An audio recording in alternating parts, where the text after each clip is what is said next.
नमस्कार दोस्तों, स्वागत है आप सभी का संकल्प स्टडी पॉइंट उत्तराखंड में। तो दोस्तों आज हम डिस्कस करने वाले हैं हिस्ट्री से। दोस्तों आज हम देखेंगे प्रैक्टिस सेट 39 दोस्तों आज हम डिस्कस करेंगे। और इससे पहले दोस्तों हिस्ट्री से जो है 38 प्रैक्टिस सेट कंप्लीट हो चुके हैं, जिनको आप दोस्तों प्लेलिस्ट में जाकर देख सकते हैं। चलिए दोस्तों स्टार्ट करते हैं आज का सेशन। और आप सभी लोग दोस्तों वीडियो की एंड तक जरूर बने रहें। और यहाँ पर दोस्तों हम प्रत्येक क्वेश्चन को डिटेल में कवर करते हुए चलेंगे। आज हम चलेंगे दोस्तों क्वेश्चन नंबर 101 से आज हम देखेंगे। चलिए स्टार्ट करते हैं। और साथ ही साथ दोस्तों आप लोग प्रत्येक क्वेश्चन का आंसर जो है कमेंट बॉक्स में जरूर कमेंट करें। चलिए क्वेश्चन नंबर 101 देखेंगे दोस्तों। 101 है, उत्तर वैदिक धार्मिक प्रवृत्तियों के संदर्भ में अधोलिखित में से कौन सा कथन सत्य नहीं है। ठीक है, आपको बताना है इनमें से कौन सा कथन जो है सत्य नहीं है। पहला है देखिए, कर्मकांडों की महनीयता बढ़ी। दूसरा देखिए, वैदिक देह समूह में इंद्र ने अपनी श्रेष्ठता खोई। तीसरा देखिए, त्रिमूर्ति की अवधारणा रूपाकार लेने लगी। और चौथा देखिए, अवतारवाद में विश्वास शुरू हुआ। तो यहाँ पर आपको उत्तर वैदिक धार्मिक प्रवृत्तियों के संदर्भ में बताना है कौन सा कथन यहाँ पर सत्य नहीं है। चलिए आंसर कीजिए, क्या हो जाएगा यहाँ पर राइट आंसर। तो यहाँ पर दोस्तों राइट आंसर हो जाएगा क्वेश्चन नंबर 101 का कौन सा हो जाएगा, ऑप्शन डी। ठीक है, तो यहाँ पर जो है ऑप्शन नंबर डी जो है राइट आंसर हो जाएगा। ध्यान रखेंगे, अवतारवाद में विश्वास शुरू हुआ, ये दोस्तों सत्य नहीं है। और साथ ही साथ आप जानते हैं जो अवतारवाद है दोस्तों, अवतारवाद की स्पष्ट अवधारणा जो है गुप्त काल में विकसित हुई थी। ठीक है, तो किस काल में विकसित हुई थी, गुप्त काल में। तो यहाँ पर आपका राइट आंसर डी हो जाएगा। बाकी आप लोगों को मैंने अच्छे से ऋग्वैदिक काल और उत्तर वैदिक काल जो है अच्छे से समझा रखा है दोस्तों। ठीक है, जिसने भी नहीं देखा है दोस्तों वो प्लेलिस्ट में जाकर जरूर देखिए। ठीक है, आपने पढ़ा था कि ऋग्वैदिक,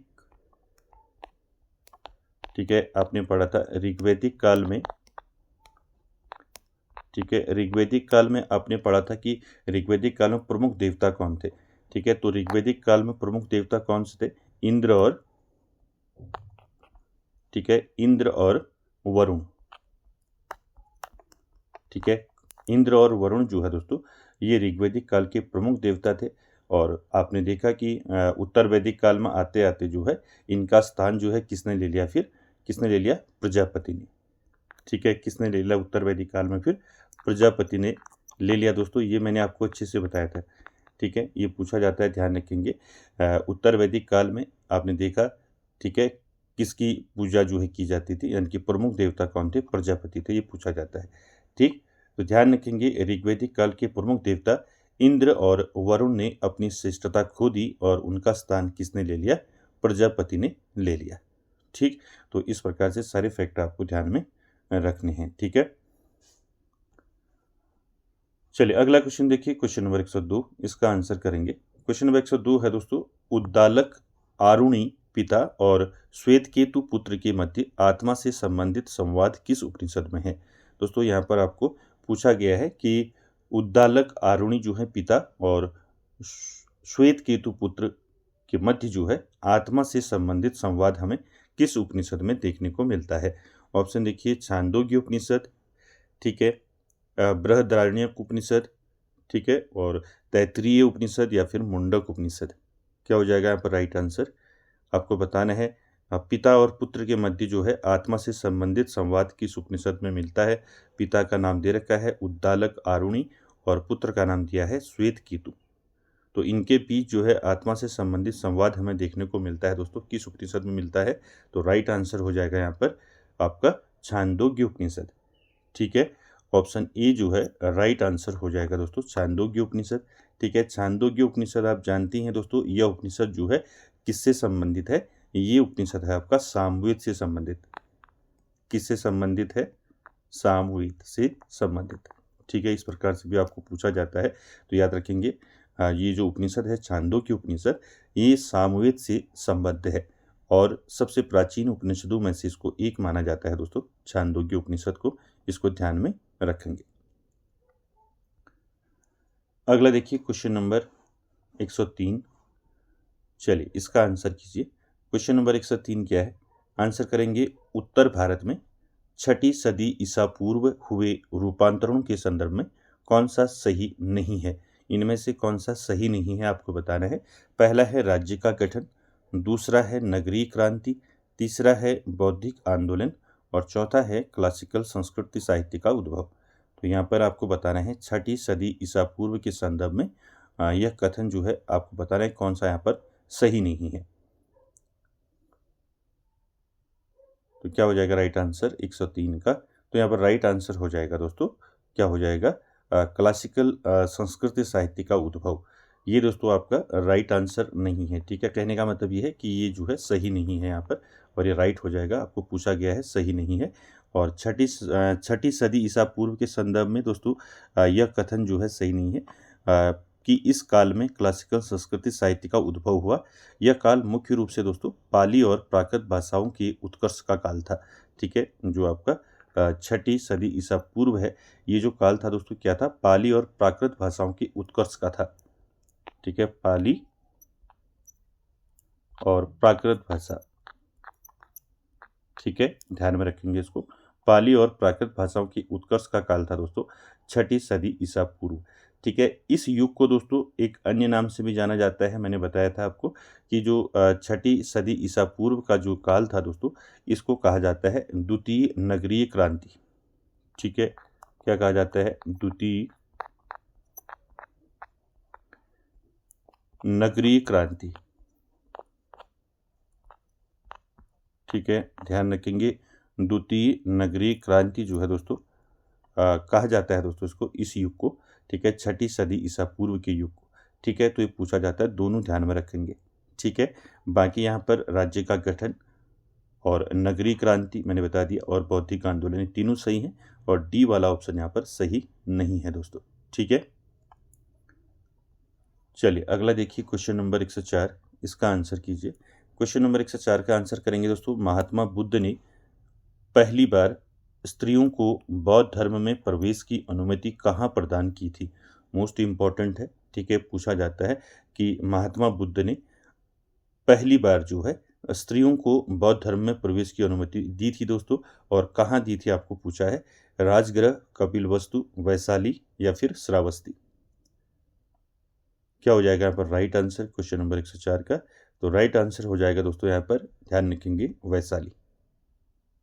ठीक है, सी ऑप्शन यहाँ पर राइट हो जाएगा। ध्यान रखेंगे, महात्मा बुद्ध ने अपने प्रिय शिष्य, ठीक है, महात्मा बुद्ध का जो प्रिय शिष्य था कौन था, आपको पूछा जा सकता है। तो महात्मा बुद्ध का प्रिय शिष्य कौन था बताइए। ठीक है, महात्मा बुद्ध का प्रिय शिष्य कौन था, तो दोस्तों इसका नाम था दोस्तों क्या था, आनंद। ठीक है, इसको ध्यान में रखेंगे, कौन था, आनंद था दोस्तों प्रिय शिष्य महात्मा बुद्ध का। और इसी के आग्रह पर जो है वैशाली में स्त्रियों को बौद्ध धर्म में प्रवेश की अनुमति प्रदान की गई थी। ठीक है, आपको पूछ लिया जाएगा कि सबसे पहले जो है कौन सी जो है प्रथम भिक्षुणी कौन बनी। ठीक है, इसको भी आप ध्यान में रखेंगे। तो यहाँ पर आपको याद रखना है, बुद्ध की विमाता प्रजापति गौतमी, प्रजापति गौतमी का नाम याद रखेंगे, प्रजापति। ठीक है, प्रजापति गौतमी जो है दोस्तों, ये पहली थी जो क्या बनी थी, प्रथम जो है क्या बनी थी, भिक्षुणी बनी थी।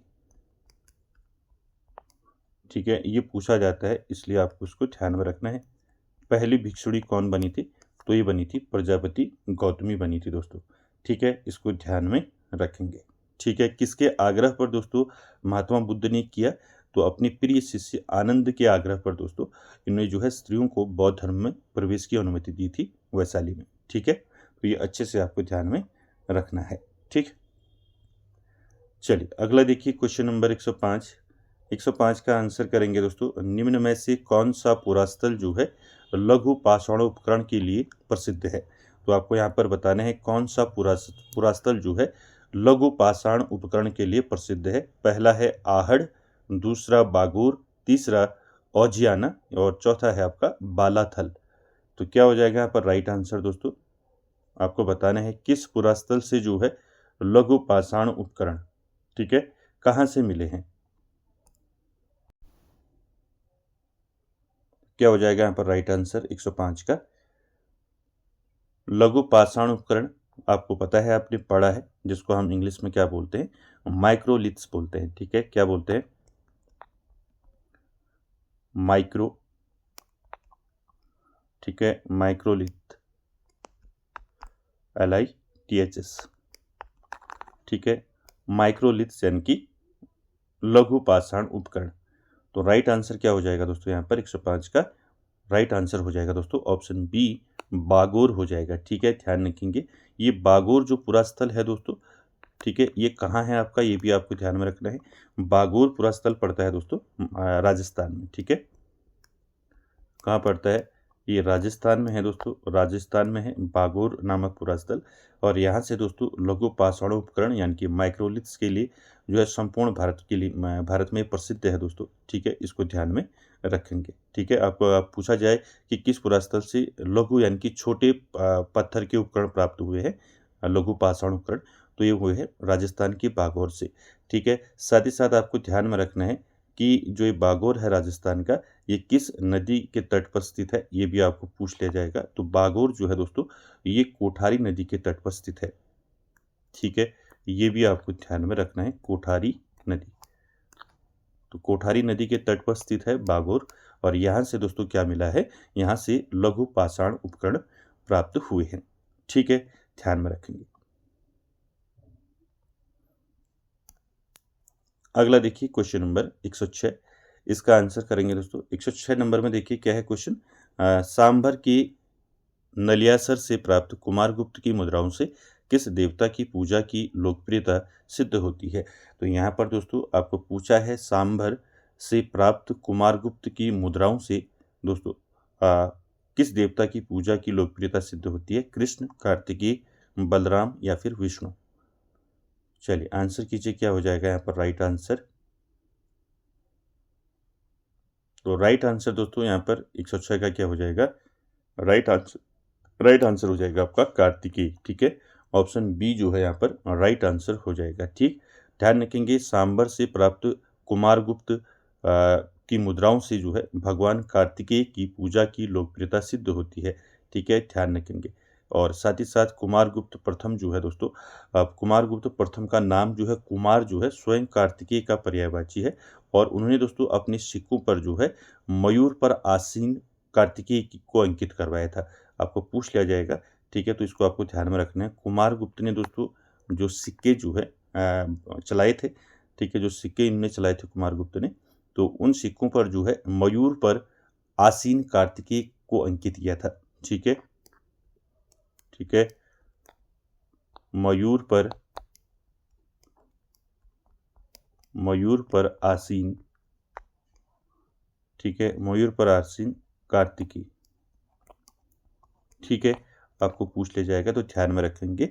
कुमारगुप्त जो है दोस्तों, कुमारगुप्त प्रथम का नाम आप जानती हैं। ठीक है, और इन्होंने दोस्तों अपने सिक्कों पर जो है मयूर पर आसीन कार्तिकेय का अंकन करवाया था। ये पूछ लिया जाएगा कि किस शासक ने जो है मयूर पर आसीन कार्तिकेय को अंकित करवाया था, तो आंसर हो जाएगा कुमारगुप्त। ठीक, ध्यान रखेंगे इसको। चलिए अगला देखिए क्वेश्चन नंबर 107, इसका आंसर करेंगे। क्वेश्चन नंबर 107 है दोस्तों, गुप्तकालीन किस खगोल शास्त्री का जन्म 1539 ईस्वी में दक्षिण मारवाड़ के श्रीमाला नगर में हुआ था। तो आपको यहाँ पर बताना है गुप्तकाल के किस खगोल शास्त्री का जन्म जो है 539 ईस्वी में दक्षिण मारवाड़ के श्रीमाला नगर में हुआ था। ऑप्शन देखिए, वराहमिहिर, आर्यभट्ट और लगध या फिर ब्रह्मगुप्त। तो यहाँ पर राइट आंसर क्या हो जाएगा 107 का, कौन सा खगोल शास्त्री था दोस्तों जिसका जन्म जो है दक्षिण मारवाड़ की श्रीमाला नगर में हुआ था। तो राइट आंसर क्या हो जाएगा यहाँ पर 107 का राइट आंसर हो जाएगा दोस्तों ब्रह्मगुप्त। ठीक है, ऑप्शन जो है यहाँ पर डी यहाँ पर राइट आंसर हो जाएगा। ठीक, गुप्तोत्तरकालीन दोस्तों आप जानती हैं महान गणितज्ञ रहे हैं ब्रह्मगुप्त और खगोल शास्त्री रहे हैं, और इनका जन्म दोस्तों 539 के स्थान पर आप करेंगे 538। ठीक है, 1538 करेंगे इसको। ठीक है, ये मिस्टेक हुई है इसमें। ठीक है, तो ध्यान में रखेंगे 538 ईस्वी। ठीक है, तो यहाँ पर ध्यान में रखना है आपने। तो ब्रह्मगुप्त का जन्म जो है 500 जो है आपका 39 जो है यहाँ पर त्रुटि है, ठीक है। तो यहाँ पर आपको ध्यान में रखना है 1538 सॉरी 15, ये आपका मिस्टेक होगी, 1 मिनट, ठीक है। चलिए इसको एक बार दोबारा देखें, ठीक है। तो यहाँ पर ब्रह्मगुप्त जो है इनका जन्म जो है आपको अच्छे से देख लेना है, ठीक। यहाँ पर जो है आपका क्वेश्चन में जो है मिस्टेक है, तो यहाँ पर ध्यान में रखेंगे। ब्रह्मगुप्त का जो जन्म हुआ था वो हुआ था 598 ईस्वी में, सॉरी, ठीक है, 598 ईस्वी में, ठीक। इसको ध्यान में रखेंगे, ये आपको ध्यान में नहीं रखना है, ठीक है। 598 ईस्वी में जन्म हुआ था, ठीक है। और कहाँ हुआ था? श्रीमाला में हुआ था, ठीक है, यानी कि दक्षिण भारत के श्रीमाला नगर में हुआ था, ठीक है। और बाकी ब्रह्मगुप्त के बारे में आप जानती हैं। ब्रह्मगुप्त दोस्तों इन्होंने जो है न्यूटन से पहले जो है ये प्रतिपादित कर दिया था कि पृथ्वी जो है सभी वस्तुओं को अपनी ओर आकर्षित करती है। ये आप सभी ने पढ़ा है, ठीक। तो यहाँ पर राइट आंसर डी हो जाएगा। जन्म जरूर ध्यान रखेंगे, ठीक है। 598 ईस्वी करेंगे इसको, ठीक। और यहाँ पर जो है ये त्रुटि है, इसको आप वो कर लें, ठीक है। क्लियर है, इसको नोट कर लेंगे, ठीक। चलिए अगला क्वेश्चन है दोस्तों, क्वेश्चन नंबर 108। यहाँ पर आंसर करेंगे दोस्तों। यहाँ पर पूछा गया है आपको निम्नलिखित कथनों पर विचार कीजिए एवं सही विकल्प को चुनिए। यहाँ पर 2 दिए हैं आपके विकल्प, ठीक है। बाकी आपको फिर कोड बताना है कौन से यहाँ पर सही है कौन सा नहीं है, ठीक है। पहला क्या है? ये वाला देखिए, प्रतिहार नरेशों ने शैव धर्म को प्रोत्साहित करते हुए परम शैव की उपाधि धारण की थी। दूसरा देखिए, संस्कृत विद्वान राजशेखर प्रतिहार नरेशों के दरबार में थे। तो क्या हो जाएगा यहाँ पर? केवल ए सही है, केवल बी सही है, या फिर दोनों सही हैं, या फिर दोनों गलत है? चलिए बताइए क्या हो जाएगा इसका राइट आंसर। तो 108 में दोस्तों आपका राइट आंसर हो जाएगा, क्या हो जाएगा बताइए? केवल बी जो है यहाँ पर सही है दोस्तों, ठीक है। ऑप्शन जो है बी राइट आंसर हो जाएगा। केवल बी, संस्कृत विद्वान राजशेखर प्रतिहार नरेशों के दरबार में थे, ये आप जानते ही, ये सत्य है, ठीक है। तो ये सही है बी ऑप्शन। ए ऑप्शन यहाँ पर गलत है दोस्तों। प्रतिहार नरेशों ने शैव धर्म को प्रोत्साहित करते हुए परम शैव की उपाधि धारण की थी, ये आपका जो हो जाए गलत हो जाएगा, ठीक। तो यहाँ पर ध्यान में रखेंगे, ठीक।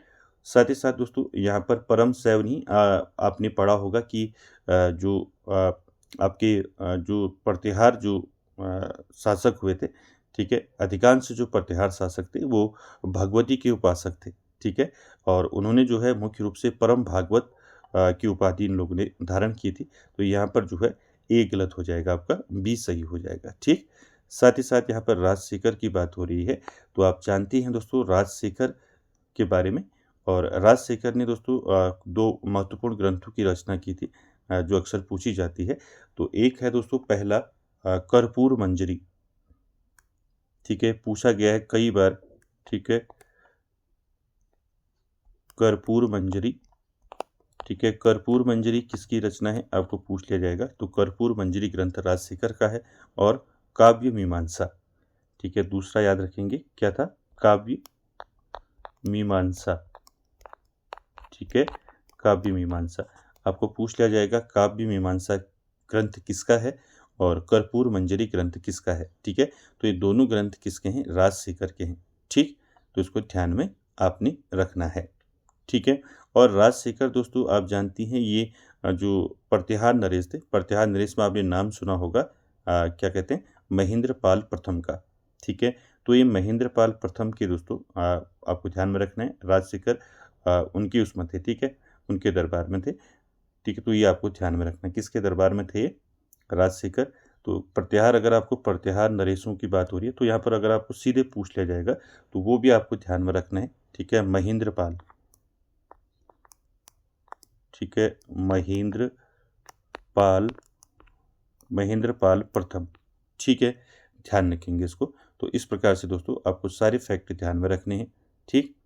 और जो राजशेखर थे ये प्रतिहार शासक महेंद्र पाल प्रथम के दरबारी कवि रहे हैं दोस्तों।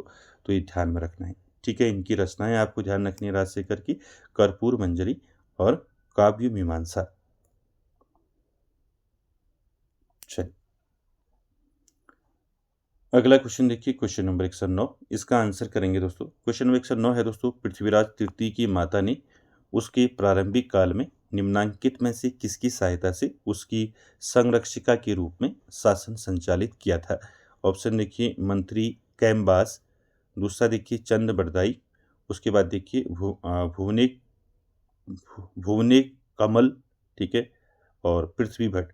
तो यहाँ पर राइट आंसर क्या हो जाएगा दोस्तों? क्वेश्चन नंबर 109 का आपने आंसर करना है पृथ्वीराज तृतीय, यानी कि पृथ्वीराज चौहान की बात हो रही है, ठीक है, यहाँ पर कंफ्यूज नहीं होना है, ठीक है, पृथ्वीराज तृतीय यानी कि पृथ्वीराज चौहान,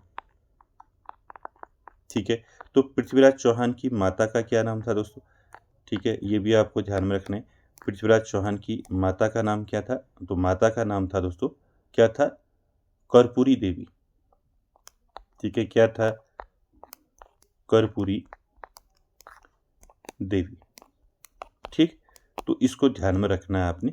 पृथ्वीराज चौहान की माता कर्पूरी देवी ने उनके अल्पायु होने पर मंत्री कौन था उसमें? मंत्री कदम्बवास या कैम्बास की सहायता से जो है शासन संचालन किया था। तो यहाँ पर राइट आंसर क्या हो जाएगा? 109 का ऑप्शन जो है ए यहाँ पर राइट हो जाएगा, मंत्री कैम्बास, ठीक है, या कैम्बास कह सकते हैं या फिर इसका नाम जो है कदम्बवास भी कह सकते हैं आप। कहीं कहीं पर आपको कदम्बवास भी मिलता है, तो ये आपको ध्यान में रखें, कदम्ब, ठीक है, कदम्बवास, ठीक है। तो इसको आपने ध्यान में रखना है, ये क्वेश्चन कई बार दोस्तों पूछा जाता है, ठीक है। तो पृथ्वीराज चौहान की माता कर्पूरी देवी ने उनके अल्पायु होने पर जो है मंत्री कदम्बवास या कैम्बास की सहायता से शासन संचालन का कार्य किया था, ठीक है। तो यहाँ पर राइट आंसर आपका ऑप्शन ए हो जाएगा। और जो कदम्बवास था दोस्तों, ये आपने पढ़ा होगा, कैम्बास या कदम्बवास, यह एक अत्यंत योग्य और निष्ठावान प्रधानमंत्री था दोस्तों, जिन्होंने प्रारंभिक वर्षों में बाहरी आक्रमणों और आंतरिक विद्रोहों से जो है राज्य की रक्षा की थी, ठीक। चलिए अगला देखिए, क्वेश्चन नंबर 110।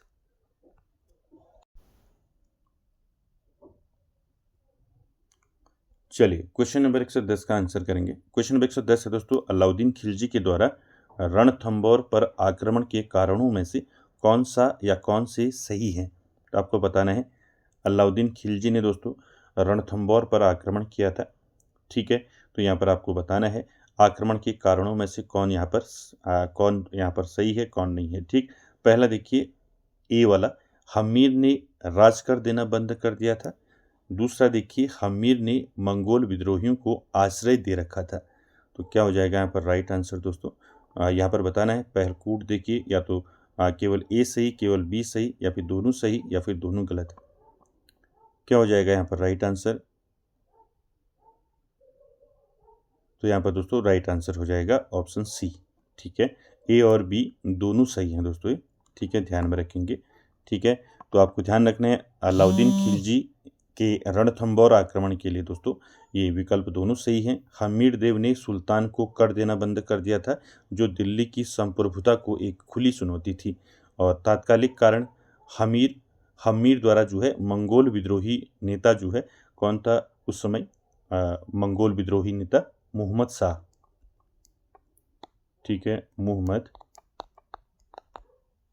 शाह, ठीक है, मोहम्मद शाह को जो है शरण देना था दोस्तों, जिन्हें अलाउद्दीन खिलजी को सौंपने के लिए जो है मना कर दिया था हमीर ने। तो ये भी दोस्तों आपको ध्यान में रखना है। और साथ ही साथ दोस्तों रणथंबोर का जो युद्ध हुआ था, ये कब हुआ था? रणथंबोर का युद्ध आपको पूछा जा सकता है।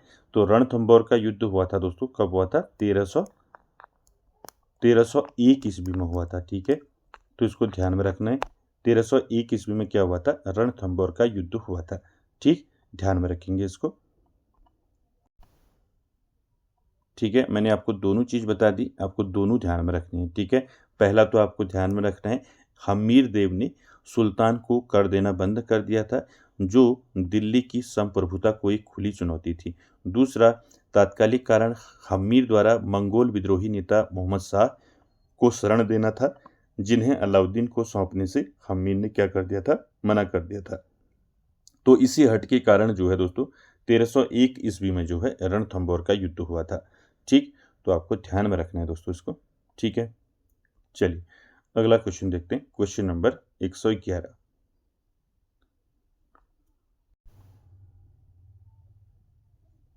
चलिए क्वेश्चन नंबर 111 का आंसर करेंगे। दोस्तों थोड़ा गले में थोड़ा दर्द है, इसलिए थोड़ा मैं आराम आराम से आपको बता रहा हूँ। ठीक, देखिए 111 का आंसर करेंगे, राजपूत प्रशासन के संदर्भ में निम्नलिखित में से कौन सा सही सुमेलित है। आपको जो है राजपूत प्रशासन के संदर्भ में बताना है कौन सा यहाँ पर सही सुमेलित है। पहला देखिए, मंडपिका मंदिर, आभाव्य न्यायालय, तलार सिंचाई कर, दान और शुल्क आयात निर्यात कर। तो यहाँ पर कौन सा सही सुमेलित है, आपको बताना है कौन सा यहाँ पर सही है। चलिए आंसर कीजिए, क्या हो जाएगा 111 का। राजपूत प्रशासन में आपको बताना है। ठीक है, तो यहाँ पर राइट आंसर हो जाएगा दोस्तों। क्या हो जाएगा राइट आंसर बताइए। ऑप्शन डी यहाँ पर राइट आंसर हो जाएगा। दान और शुल्क जो है ये आयात निर्यात करते हैं दोस्तों, ये डी वाला ऑप्शन आपका राइट हो जाएगा।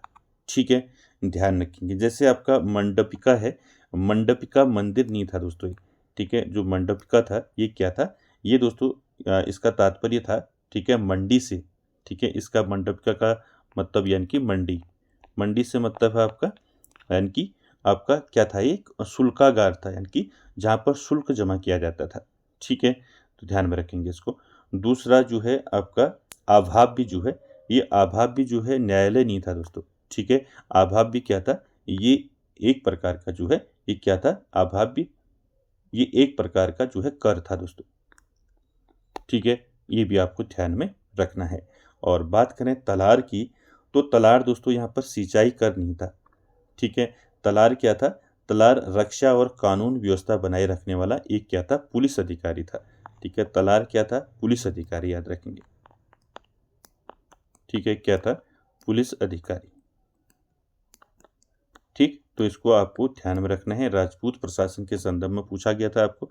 ठीक है, यहाँ पर आपका सही कथन जो है ऑप्शन डी है, दान और शुल्क जो है आयात निर्यात कर, ये आपका सही है। बाकी तीनों जो है आपके गलत है। मैंने आपको बता दिया, जो मंडपिका था दोस्तों ये मंडी था, यानी कि इसका तात्पर्य जो है मंडी से था, यानी कि शुल्कागार से था, जहाँ पर जो है व्यापारिक जो है क्या करते थे, कर वसूले जाते थे। दूसरा आभाव्य जो है, आभाव्य विभिन्न प्रकार के विविध करों और उपकरों के लिए प्रयुक्त होता था शब्द ये। ठीक है, और जो तलार है, तलार मैंने बता दिया, तलार रक्षा और कानून व्यवस्था बनाने वाला एक पुलिस अधिकारी होता था। ठीक है, सिंचाई कर नहीं। ठीक है, तो इसको आपको ध्यान में रखना है। चलिए अगला देखिए, क्वेश्चन नंबर 112 का आंसर करेंगे। 112 है दोस्तों, क्वेश्चन नंबर 112, खुसरो के विद्रोह का दमन करने हेतु लाहौर जाने पर जहांगीर ने राजधानी की सुरक्षा का भार किसको सौंपा था। तो दोस्तों ये इंपॉर्टेंट है। ठीक है, आपको बताना है खुसरो के विद्रोह का दमन करने हेतु लाहौर जाने पर जहांगीर ने राजधानी की सुरक्षा का भार किसे सौंपा था। ऑप्शन देखिए, राय सिंह, मान सिंह, जसवंत सिंह या फिर अमर सिंह। क्या हो जाएगा यहाँ पर राइट आंसर 112 का। खुसरो के विद्रोह का दमन करने के लिए दोस्तों लाहौर जाने पर जो है जहांगीर ने राजधानी की सुरक्षा का भार जो है किसको दिया था। तो राइट आंसर हो जाएगा दोस्तों 112 का, क्या हो जाएगा, ऑप्शन ए, राय सिंह। ठीक है, राय सिंह दोस्तों ये बीकानेर के थे। ठीक है, बीकानेर के राय सिंह, तो इनको दोस्तों सौंपा था। ठीक है, ध्यान में रखेंगे। साथ ही साथ दोस्तों आपको ध्यान में रखना है जहांगीर की राजधानी कहाँ थी। ठीक है, ये आपको पूछ लिया जाएगा। तो जहांगीर की राजधानी कहाँ थी, आप सभी ने पढ़ा है, जहांगीर की राजधानी थी आगरा। ठीक है, कहाँ थी जहांगीर की राजधानी, आगरा। ठीक है, तो आगरा की सुरक्षा का भार उनने जो है बीकानेर के राय सिंह को सौंपा था। ठीक है, तो इसको आपने ध्यान में रखना है। ये कब की बात है, जो विद्रोह हुआ था दोस्तों, खुसरो के विद्रोह, खुसरो का जो विद्रोह हुआ था वो कब हुआ था, 1606 में हुआ था। ठीक है, 1606 ईस्वी में। ठीक है, ये भी आपको ध्यान में रखना है। साथ ही साथ राय सिंह की बात करें दोस्तों, तो राय सिंह पर जहांगीर का जो है अटूट विश्वास था। ठीक है, इसको आपको ध्यान में रखना है। क्या था, जहांगीर का राय सिंह पर जो है विशेष यानी कि अटूट जो है विश्वास था, इसीलिए उन्हें जो है 5,000 का मनसब और राजधानी का उत्तरदायित्व दिया गया था। कितने हजार का मनसब दिया था उनको, 5,000 का। ठीक है, तो इसको आपको ध्यान में रखना है, आपको पूछ लिया जाएगा। ठीक है, जहांगीर ने राय सिंह को कितना जो है मनसब दिया था। ठीक है, तो ये याद रखेंगे, 5,000 जो है 5,000 का मनसब और राजधानी का उत्तरदायित्व दिया था। ठीक, तो ये सारे फैक्ट दोस्तों आपको ध्यान में रखने हैं। चलिए अगला देखिए, क्वेश्चन नंबर 113 का आंसर करेंगे। 113 है दोस्तों, सामंतों द्वारा राजज्ञा की अवहेलना करने पर शासक द्वारा सैन्य दल भेजकर दिया गया दंड क्या कहलाता था? आपको बताना है रोजाना, जब्ती, धौंस या फिर दस्तक। चलिए आंसर कीजिए दोस्तों, क्या हो जाएगा? यहाँ पर बताना है सामंतों द्वारा राजाज्ञा यानी कि राजा की आज्ञा की अवहेलना करने पर शासक द्वारा सैन्य दल भेजकर दिया गया दंड जो है क्या कहलाता था? तो यहाँ पर राइट आंसर क्या हो जाएगा 113 का? 113 का राइट आंसर हो जाएगा दोस्तों, क्या हो जाएगा? धौंस। ठीक है, ऑप्शन सी जो है यहाँ पर राइट आंसर हो जाएगा, ध्यान रखेंगे। सामंतों द्वारा राजा की आज्ञा की अवहेलना करने पर शासक द्वारा सैन्य दल भेजकर दिया गया दंड जो है धौंस कहलाता था दोस्तों। यह एक प्रकार का दोस्तों क्या था? एक प्रकार का ये कह सकते हैं आप, एक प्रकार की क्या थी? सैन्य कार्रवाई थी। ठीक है, एक प्रकार की जो है ये क्या थी? एक सैन्य कार्यवाही थी। ठीक है, सैन्य कार्रवाई। ठीक है, तो इसको ध्यान में रखेंगे, जिसका उद्देश्य जो है क्या था? विद्रोही सामंत को, ठीक है, आतंकित कर अधीनता स्वीकार कराना था, यानी कि अपने अधीन उसको लाना था। तो इस प्रकार से दोस्तों आपको ध्यान में रखना है। ठीक है, और बाकी जो आपका रोजाना और जो आपका दस्तक है, ऑप्शन ए और डी जो है आपका रोजाना और दस्तक, ये क्या थे दोस्तों? ये प्रशासनिक शब्दावली के भाग थे। ठीक है, ये भी आपको पूछ लिया जाएगा। ठीक, तो यहाँ पर दस्तक हो गया और रोजाना हो गया। ठीक, ये दोनों भी आपको ध्यान में रखने हैं। ये दोनों क्या थे? ये दोनों जो है क्या थे दोस्तों? प्रशासनिक शब्दावली। ठीक है, प्रशासनिक शब्दावली। ठीक है, प्रशासनिक शब्दावली के क्या थे? भाग थे। ठीक है, ये भी आपको ध्यान में रखना है दोस्तों। ठीक है, बाकी यहाँ पर जब्ती की बात करें तो जब्ती के बारे में आप जानती हैं दोस्तों। जब्ती जो है इसको भी ध्यान में रखेंगे। जब्ती मुख्य रूप से राजस्व प्रणाली था दोस्तों। ठीक है, जब्ती क्या था? राजस्व प्रणाली। ठीक है, क्या था? राजस्व प्रणाली। राजस्व प्रणाली या कह सकते हैं संपत्ति अधिग्रहण से संबंधित प्रक्रिया थी ये। ठीक है, आप राजस्व प्रणाली को याद रखेंगे। ठीक, तो ये दोस्तों चारों आपको ध्यान में रखने हैं। ठीक है, रोजाना, जब्ती, धौंस और दस्तक। ठीक, चलिए अगला देखिए, क्वेश्चन नंबर 114, इसका आंसर करेंगे। क्वेश्चन नंबर 114 है दोस्तों, सैयद बंधुओं का प्रभाव मुगल दरबार से हटाने में किसने महत्वपूर्ण भूमिका निभाई थी? आपको बताना है सैयद बंधुओं का प्रभाव जो है मुगल दरबार से हटाने में किसने महत्वपूर्ण भूमिका निभाई? पहला देखिए निजाम उल मुल्क, ठीक है, आसफ जहां। दूसरा देखिए सदातुल्ला खान। तीसरा देखिए मुर्शिद कुली खान, या फिर डी देखिए सरफराज खान। तो यहाँ पर क्या हो जाएगा राइट आंसर? सैयद बंधु का नाम आप सभी ने सुना होगा दोस्तों, सैयद बंधु। तो सैयद बंधु को दोस्तों किंग मेकर्स के नाम से जाना जाता है। ठीक है, तो आपने पढ़ा है। ठीक है, सैयद बंधुओं को जो है किस नाम से जाना जाता है? इनको सैयद बंधुओं को जो है किंग मेकर्स के रूप में इनको जाना जाता है। ठीक है, किंग मेकर्स। ठीक है, किंग मेकर्स यानी कि नृप निर्माता इनको कहा जाता है। ठीक है, नृप निर्माता पूछ लिया जाएगा आपको, नृप निर्माता किसे कहा जाता है? तो किसे कहा जाता है नृप निर्माता? सैयद बंधुओं को कहा जाता है। इंग्लिश में कह सकते हैं आप किंग मेकर्स। King makers. ठीक है, तो ये भी आपको ध्यान में रखना है। तो यहाँ पर क्या हो जाएगा राइट आंसर? सैयद बंधुओं का प्रभाव मुगल दरबार से हटाने में किसने महत्वपूर्ण भूमिका निभाई थी? तो राइट आंसर हो जाएगा दोस्तों निजामुल मुल्क। ठीक है, पहला ऑप्शन ए जो है राइट आंसर हो जाएगा। ठीक, ठीक है, तो ध्यान में रखेंगे इसको। ठीक है, तो यहाँ पर आपको ध्यान में रखना है सैयद बंधुओं का प्रभाव मुगल दरबार से हटाने में किसने महत्वपूर्ण भूमिका निभाई थी? निजामुल मुल्क ने निभाई थी। ठीक है, इंपॉर्टेंट है, याद रखेंगे। ठीक, चलिए अगला देखिए, क्वेश्चन नंबर 115, इसका आंसर करना है निम्न में से किसको गणतंत्र की संज्ञा नहीं दी जा सकती? तो यहाँ पर दोस्तों आपको क्वेश्चन नंबर 115 में यहाँ पर आपने महाजनपद काल में देखा होगा महाजनपद। तो यहाँ पर आपको पूछा गया है कौन सा महाजनपद जो है जिसको गणतंत्र की संज्ञा नहीं दी जा सकती? तो यहाँ पर देखिए वज्जी, मल, साकी, अवंती। चलिए आंसर कीजिए। निम्न में से किसको गणतंत्र की संज्ञा नहीं दी जा सकती है? तो आपने देखा होगा, मैंने आपको बताया था महाजनपद काल, जिसमें मुख्य रूप से दो प्रकार की शासन प्रणालियाँ प्रचलित थी। ठीक है, कौन कौन सी शासन प्रणालियाँ प्रचलित थी? एक तो आपका राजतंत्र था, ठीक है, आपने पढ़ा है राजतंत्र, और दूसरा है आपका प्रजातंत्र।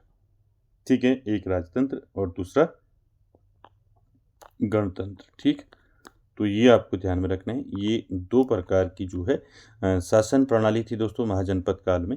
ठीक है, तो इसको आपको ध्यान में रखना है। तो यहाँ पर पूछा गया है गणतंत्र की संज्ञा नहीं दी जा सकती, किसको नहीं दी जा सकती, ये बताना है। तो क्या हो जाएगा यहाँ पर राइट आंसर दोस्तों? क्वेश्चन नंबर 115 का राइट आंसर हो जाएगा दोस्तों अवंती। ठीक है, ध्यान रखेंगे दोस्तों, जो अवंती है, अवंती को गणतंत्र की संज्ञा नहीं दी जा सकती, क्योंकि यह महाजनपद काल का एक क्या था? शक्तिशाली राजतंत्र था। यहाँ क्या था? राजतंत्र, यानी कि राजा का शासन चलता था। ठीक है, अवंती में। ठीक है, तो इसको ध्यान में रखेंगे। बाकी तीनों जो हैं वज्जी, मल्ल और शाक्य, ये तीनों जो हैं क्या है, यहाँ पर क्या था आपका प्रमुख, ये जो है यहाँ पर गणतंत्र था। ठीक है, शाक्य हो गया, वज्जी हो गया और मल्ल हो गया। यहाँ पर क्या था? गणतंत्र था, और अवंती में राजतंत्र। ठीक है, तो ये आपको ध्यान में रखना है। ठीक है, मैंने महाजनपद काल आपको अच्छे से समझा रखा है, वहाँ पर आप जरूर देखिए, वहाँ पर मैंने डिटेल में आपको बताया है इसके बारे में। ठीक, चलिए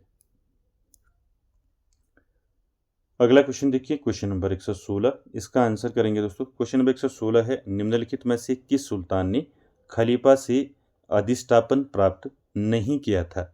ठीक है, आपको बताना है कौन सा सुल्तान था दोस्तों जिसने खलीफा से अधिष्ठापन प्राप्त नहीं किया था। ऑप्शन देखिए, मुबारक शाह खिलजी, फिरोज तुगलक, मोहम्मद तुगलक, या फिर सिकंदर लोदी। क्या हो जाएगा यहाँ पर राइट आंसर 116 का? बताइए। साथ ही साथ दोस्तों आप लोग आंसर करते हुए चलें। क्या हो जाएगा यहाँ पर राइट आंसर?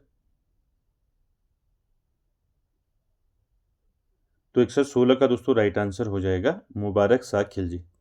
ठीक है, ऑप्शन ए जो है यहाँ पर राइट आंसर हो जाएगा। सुल्तान मुबारक शाह खिलजी ने दोस्तों खलीफा से अधिष्ठापन प्राप्त नहीं किया था, बल्कि स्वयं को क्या करा था? इन्होंने स्वयं को खलीफा घोषित किया था। ठीक है, स्वयं को जो है खलीफा घोषित किया था दोस्तों मुबारक शाह खिलजी ने, आप सभी ने पढ़ा है। ठीक है, साथ ही साथ दोस्तों यहाँ पर उपाधियाँ पूछी जाती हैं। ठीक है, तो मुबारक शाह खिलजी ने दोस्तों दो उपाधियाँ ली थी, ठीक है, जो पूछी जाती हैं। तो ये आपको ध्यान में रखनी है, कौन कौन सी उपाधियाँ ली इनने। एक तो लिया अल इमाम, ठीक है, अल इमाम। आपको पूछ लिया जाएगा अल इमाम उपाधि किसको मिली थी? तो मुबारक शाह खिलजी को मिली थी। ठीक है, और दूसरा याद रखेंगे अल मुस्तकीम, अल मुस्तकीम। ठीक है, तो ये दो उपाधियां आपको ध्यान में रखनी है दोस्तों। ठीक है, पूछ लिया जाएगा आपको कि कौन सा सुल्तान था जिसको जो है अल मुस्तकीम की उपाधि दी गई और अल इमाम की उपाधि दी गई। ठीक है, तो दोनों आपको ध्यान में रखने, दोनों उपाधियां जो हैं किसको मिली थी? मुबारक शाह खिलजी को मिली थी। ठीक है, ध्यान में रखेंगे, ये कई बार पूछा जाता है। ठीक, और साथ ही साथ दोस्तों अगर बात करें दोस्तों अधिष्ठापन की, तो आप जानती हैं इल्तुतमिश के बारे में आपने पढ़ा है। इल्तुतमिश दिल्ली का प्रथम सुल्तान था दोस्तों, जिसने बगदाद के खलीफा से जो है खिल्लत यानी कि वैधता पत्र प्राप्त किया था। ठीक है, इल्तुतमिश ध्यान रखेंगे, अगर आपको ऐसा पूछा जाए कि किस सुल्तान ने खलीफा से अधिष्ठापन प्राप्त किया था, तो ये आपका आंसर हो जाएगा इल्तुतमिश। ठीक है, तो इसको भी ध्यान में आपको रखना है। ठीक, चलिए अगला क्वेश्चन देखिए, क्वेश्चन नंबर 117, इसका आंसर करेंगे। 117 है दोस्तों, विजयनगर शासकों ने न्याय के लिए 4 प्रकार के न्यायालय गठित किए, निम्नलिखित में सर्वोच्च न्यायालय कौन सा था? पहला है प्रतिष्ठित, चाला, मुद्रिता और शासिता। तो क्या हो जाएगा यहाँ पर? शासित्रता और चाला, प्रतिष्ठित और मुद्रिता। चलिए आंसर कीजिए, क्या हो जाएगा इसका? आपने विजयनगर साम्राज्य के बारे में पढ़ा है, और विजयनगर शासकों ने न्याय के लिए दोस्तों क्या किया था? 4 प्रकार के न्यायालय गठित किए। आपको बताना है निम्नलिखित में से सर्वोच्च न्यायालय कौन सा था इनमें से, इनके चारों में से सबसे सर्वोच्च कौन सा था?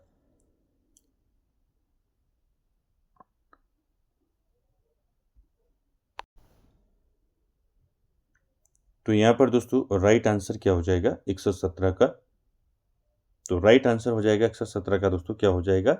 सास्त्रता। ठीक है, ऑप्शन डी जो है यहाँ पर राइट आंसर हो जाएगा। ये दोस्तों ये था आपका सर्वोच्च न्यायालय, यानी कि इसको आप कह सकते हैं राजा का न्यायालय। ठीक, कहीं पर आपको ऐसे भी क्वेश्चन पूछा जा सकता है, राजा का न्यायालय। ठीक है, राजा का न्यायालय। ठीक, तो विजयनगर साम्राज्य में न्याय प्रशासन के अंतर्गत सर्वोच्च न्यायालय को जो है शास्त्रता कहा जाता था, इनके राजा का न्यायालय कहा जाता था। और विजयनगर में दोस्तों राजा जो है न्याय का सर्वोच्च स्रोत था। अपने विजयनगर के बारे में पढ़ा है, तो राजा जो है क्या होता था? सर्वोच्च होता था, और उसकी सभा जो है सबसे बड़ी अदालत मानी जाती थी।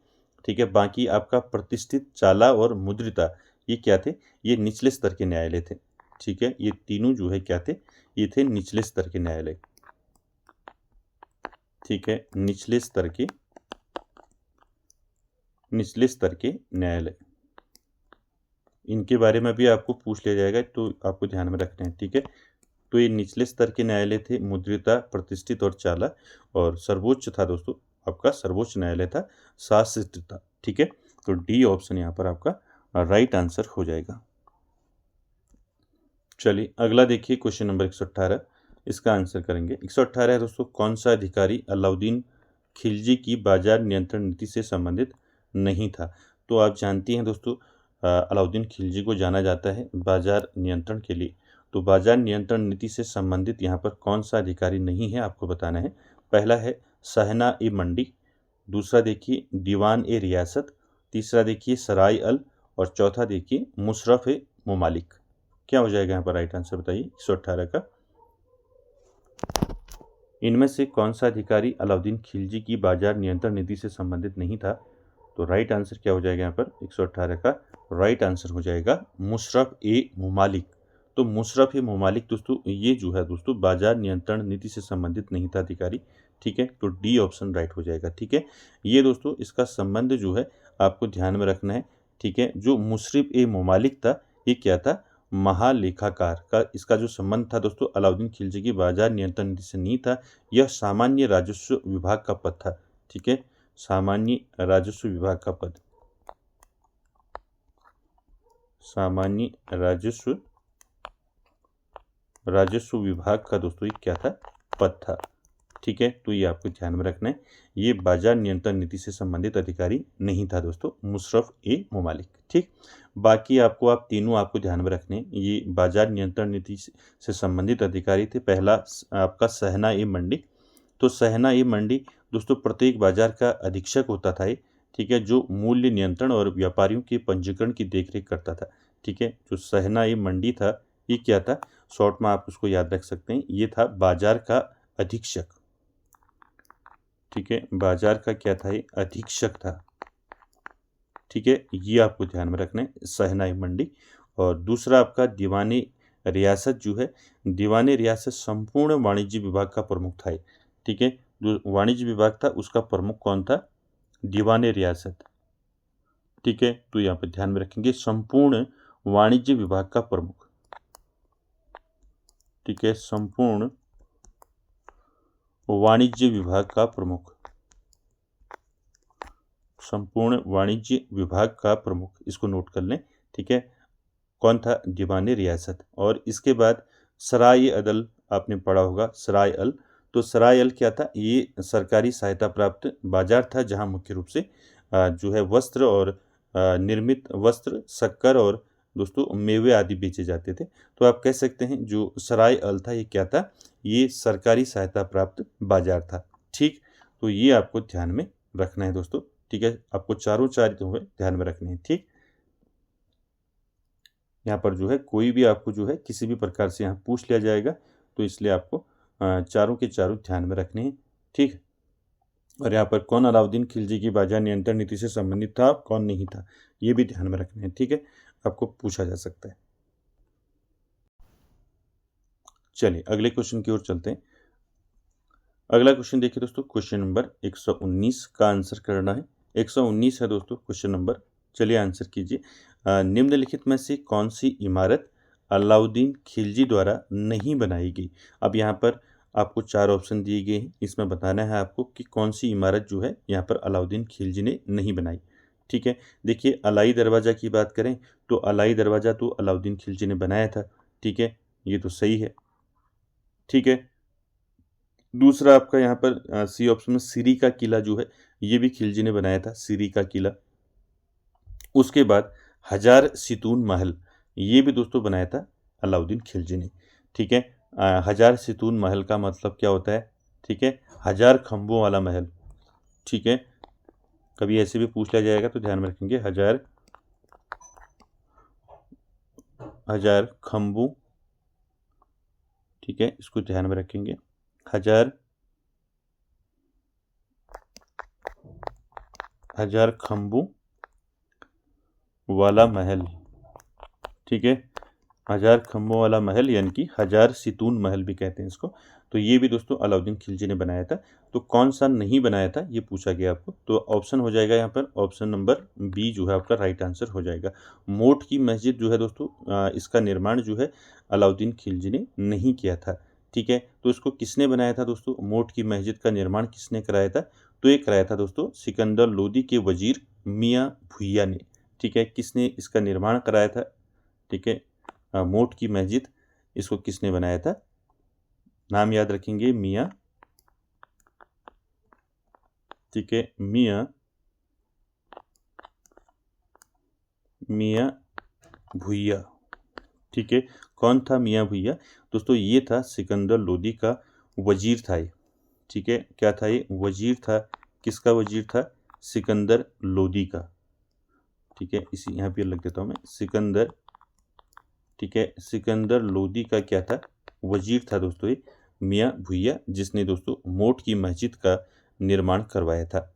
ठीक है, बाकी अलाई दरवाज़ा आप जानते हैं, अलाई दरवाज़ा और सिरी का किला अलाउद्दीन खिलजी की स्थापत्य कला के बेजोड़ नमूने हैं दोस्तों। ठीक है, और हजार सितून यानी कि हजार खंभों वाला महल अलाउद्दीन ने अपनी शक्ति के प्रदर्शन और निवास हेतु बनाया था। ठीक, और साथ ही साथ दोस्तों यहाँ पर एक फैक्ट और आपको ध्यान में रखना है, मोट की मस्जिद से आपको याद रखना है, जो मोट की मस्जिद है दोस्तों, इसको जो है ये अपनी विशिष्ट इंडो इस्लामिक वास्तुकला और गुंबद निर्माण शैली के लिए प्रसिद्ध है। तो पूछ लिया जाएगा आपको, तो ध्यान में रखेंगे, मोट की जो मस्जिद है दोस्तों इसको आपने ध्यान में रखना है, इंडो इस्लामिक वास्तुकला। ठीक है, इंडो इस्लामिक वास्तुकला। ठीक है, तो ये आपको ध्यान में रखना है, ये आपको पूछा जाएगा। मोट की मस्जिद जो है अपनी विशिष्ट इंडो इस्लामिक वास्तुकला के लिए प्रसिद्ध है और साथ ही साथ गुंबद निर्माण शैली के लिए भी इसको जाना जाता है। ठीक है, किसके लिए जाता है? गुंबद निर्माण शैली। ठीक है, गुंबद। ठीक है, ध्यान रखेंगे, गुंबद निर्माण शैली। ठीक है, गुंबद निर्माण शैली। तो दोनों चीज़ याद रखेंगे। ठीक है, मोट की मस्जिद का निर्माण यानी कि किसने करवाया था ये याद रखना है। ठीक है, और ये जो है दोस्तों ये इंडो इस्लामिक वास्तुकला का जो है प्रसिद्ध नमूना है, ये आपको पूछा जाएगा। ठीक है, और साथ ही साथ गुंबद निर्माण शैली के लिए भी प्रसिद्ध है। ठीक, तो दोनों चीज़ याद रखेंगे। चलिए अगला देखिए, क्वेश्चन नंबर 120, इसका आंसर करेंगे। क्वेश्चन नंबर 120 है दोस्तों, निम्नलिखित संतों में से कौन से संत कृष्ण के उपासक नहीं थे? तो यहाँ पर आपको बताना है, यहाँ पर 4 संतों के नाम आपको दिए हैं, यहाँ पर आपको बताना है कौन यहाँ पर कृष्ण के उपासक नहीं थे। रामानंद, सूरदास, निम्बकाचार्य, वल्लभाचार्य। चलिए आंसर कीजिए, ये तो आपने कई बार पढ़ा है। तो राइट आंसर क्या हो जाएगा यहाँ पर 120 का दोस्तों? कृष्ण के उपासक कौन नहीं थे दोस्तों? सूरदास कृष्ण के उपासक थे। ठीक है, वल्लभाचार्य भी थे, निम्बकाचार्य भी थे, लेकिन रामानंद नहीं थे दोस्तों। ठीक है, तो रामानंद किसके थे दोस्तों? किसके उपासक थे रामानंद? तो ये थे दोस्तों मर्यादा पुरुषोत्तम भगवान श्री राम के परम भक्त थे। ठीक है, राम के परम भक्त थे दोस्तों रामानंद। ठीक है, तो आपको ये ध्यान में रखना है। बाकी सूरदास, वल्लभाचार्य और निम्बकाचार्य ये दोस्तों सभी जो हैं कृष्ण भक्ति शाखा यानी कि सगुण भक्ति के महान संत और प्रवर्तक थे। ये सब आपने पढ़ रखा है। ठीक, तो यहाँ पर ऑप्शन ए जो है राइट आंसर हो जाएगा। चलिए अगला देखिए क्वेश्चन नंबर 121, इसका आंसर करना है। 121 है दोस्तों, निम्न में से कौन निर्गुण परमात्मा में विश्वास नहीं करता था? ऑप्शन देखिए कबीर, नानक, दादू, मीराबाई। चलिए आंसर कीजिए, क्या हो जाएगा यहाँ पर राइट आंसर? कौन यहाँ पर निर्गुण परमात्मा पर जो निर्गुण परमात्मा में विश्वास नहीं करता था? कबीर, नानक, दादू, मीराबाई। तो आप जानते हैं दोस्तों निर्गुण में कौन कौन आ जाते हैं आपके?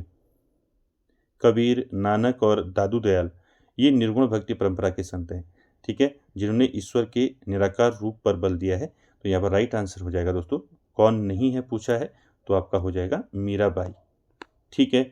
डी ऑप्शन यहाँ पर राइट आंसर हो जाएगा, ठीक है। मीराबाई जो है निर्गुण परमात्मा में विश्वास नहीं करती थी, ठीक है, लेकिन आप जानते हैं मीराबाई जो है भगवान कृष्ण की जो है उपासिका थी, ठीक है, कृष्ण की उपासिका, ठीक है, इसको ध्यान में रखेंगे।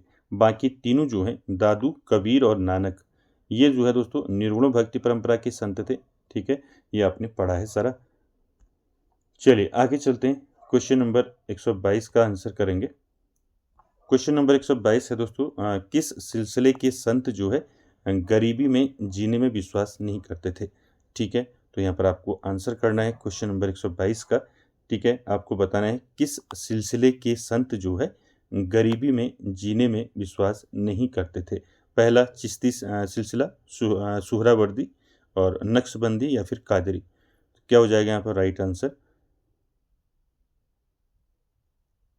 आपको बताना है किस सिलसिले के संत जो है गरीबी में जीने में विश्वास नहीं करते थे, और कौन से सिलसिले के संत जो हैं गरीबी में जीने पर विश्वास करते थे। तो ये दोनों आपको ध्यान में रखना है। तो यहाँ पर राइट आंसर क्या हो जाएगा?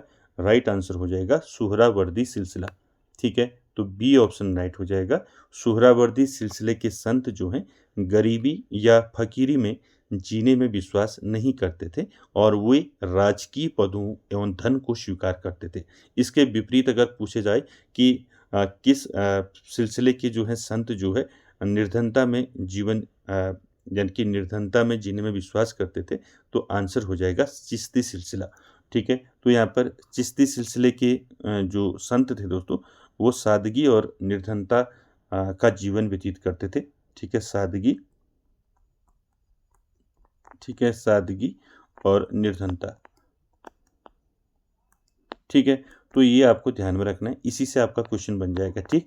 या तो आपको यहाँ पर या तो पूछा जाएगा किस सिलसिले के संत जो है गरीबी में जीने में विश्वास नहीं करते थे, तो सुहरावर्दी सिलसिले के संत नहीं करते थे, ठीक है। कौन करते थे ये भी आपको ध्यान में रखना है, किस सिलसिले के संत जो है गरीबी में जीने में विश्वास करते थे, तो आंसर हो जाएगा चिश्ती सिलसिले के संत, ठीक है। तो ये दोनों आपको ध्यान में रखना है, ठीक है।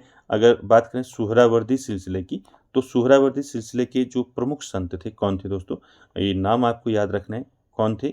बहाउद्दीन जकारिया, नाम सुना होगा आपने, ठीक है, जकारिया कर देता हूँ मैं, ठीक, जकारिया, ठीक है। इनका पूरा नाम जो है क्या है?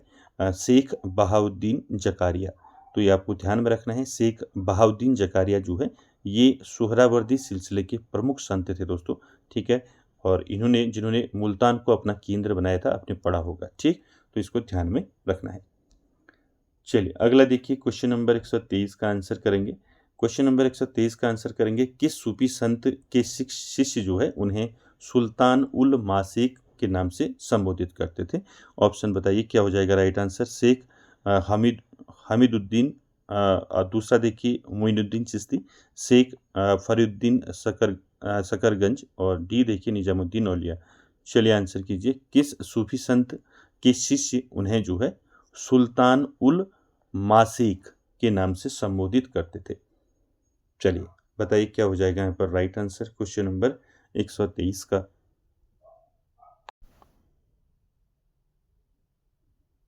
तो क्या हो जाएगा यहाँ पर राइट आंसर? तो राइट आंसर हो जाएगा दोस्तों 123 का ऑप्शन जो है यहाँ पर डी राइट आंसर हो जाएगा, ठीक है, निजामुद्दीन औलिया, ठीक है। निजामुद्दीन औलिया के शिष्य जो है निजामुद्दीन औलिया को जो है किस नाम से संबोधित करते थे?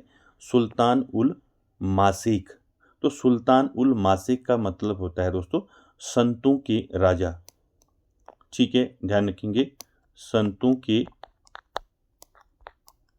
संतों के राजा, ठीक है, तो इसको ध्यान में रखेंगे। सुल्तान उल मासिक यानी कि संतों के राजा नाम से संबोधित करते थे निजामुद्दीन औलिया को, ठीक है, उनके शिष्य, ठीक, इसको ध्यान में रखेंगे। साथ ही साथ दोस्तों यहाँ पर आपको एक चीज़ और याद रखनी है, इनको जो है दोस्तों महबूब इलाही भी कहा जाता है, ठीक है। निजामुद्दीन को क्या कहा जाता है, ये भी आपको ध्यान में रखना है, क्या कहा जाता है, महबूब, ठीक है, महबूब, ठीक है, महबूब ए इलाही, ठीक है, महबूब इलाही जो है कहा जाता है दोस्तों निजामुद्दीन औलिया को। महबूब इलाही का मतलब होता है ईश्वर का प्रिय, ठीक है, क्या होता है इसका मतलब, ईश्वर का प्रिय, ठीक है, ईश्वर का प्रिय, तो ईश्वर का प्रिय भी कहा जाता है निजामुद्दीन औलिया को, ध्यान में रखेंगे, ठीक है। और साथ ही साथ कहा जाता है दोस्तों कि निजामुद्दीन औलिया ने जो है दिल्ली के 7 सुल्तानों का शासन देखा था, ठीक है। निजामुद्दीन औलिया ने दिल्ली के,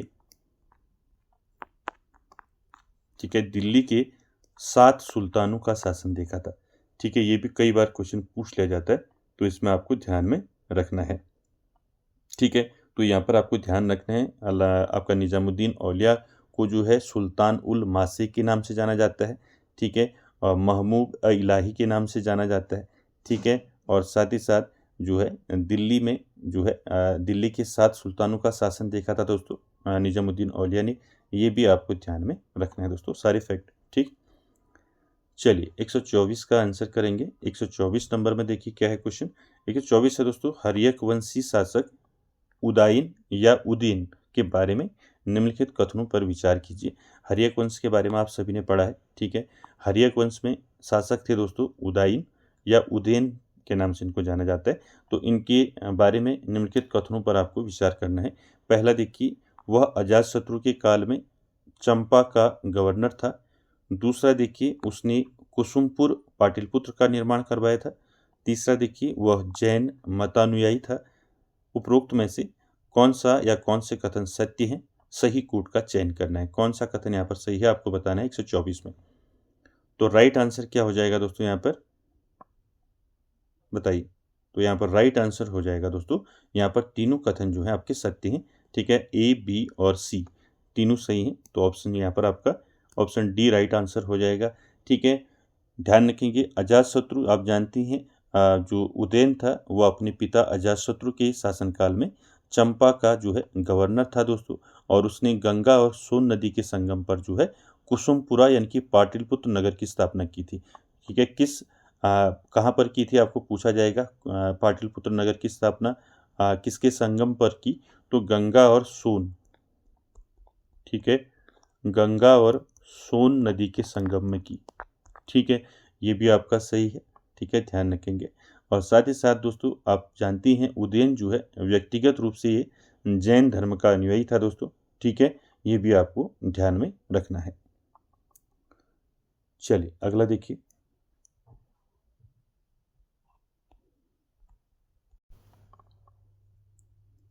चलिए क्वेश्चन नंबर 125 का आंसर करेंगे। क्वेश्चन नंबर 125 है दोस्तों, परास्त होने के पश्चात सेल्यूकस ने कौन सा क्षेत्र जो है चंद्रगुप्त मौर्य को नहीं सौंपा था। तो आप जानती हैं, ठीक है, तो क्या हो जाएगा यहाँ पर बताइए राइट आंसर 125 का। परास्त होने के बाद सेल्यूकस ने कौन सा क्षेत्र जो है चंद्रगुप्त मौर्य को नहीं सौंपा था, तो वो क्षेत्र था दोस्तों बैक्ट्रिया का, ठीक है, बैक्ट्रिया जिसको हम बोलते हैं बाल्ख, ठीक है। तो ऑप्शन सी यहाँ पर राइट आंसर हो जाएगा। बैक्ट्रिया या बाल्ख भी मिलेगा आपको, तो इसको भी ध्यान में रखेंगे ऑप्शन में बाल्ख, ठीक। तो इसको ध्यान में आपने रखना है, ठीक है। आपने पढ़ा है संधि की शर्तों के अनुसार जो है सेल्यूकस ने जो है आपका कांधार हो गया, बलूचिस्तान हो गया और काबुल के क्षेत्र जो है सौंपे थे, ठीक है। और इन क्षेत्रों के बदले चंद्रगुप्त ने सेल्यूकस को 500 हाथी उपहार में दिए थे। ये सारी चीज़ें मैंने आपको बता रखी, तो यहाँ पर सी ऑप्शन यहाँ पर राइट आंसर हो जाएगा, ठीक है। तो दोस्तों आज के सेशन में इतना ही, मिलते हैं नेक्स्ट सेशन में, तब तक के लिए धन्यवाद।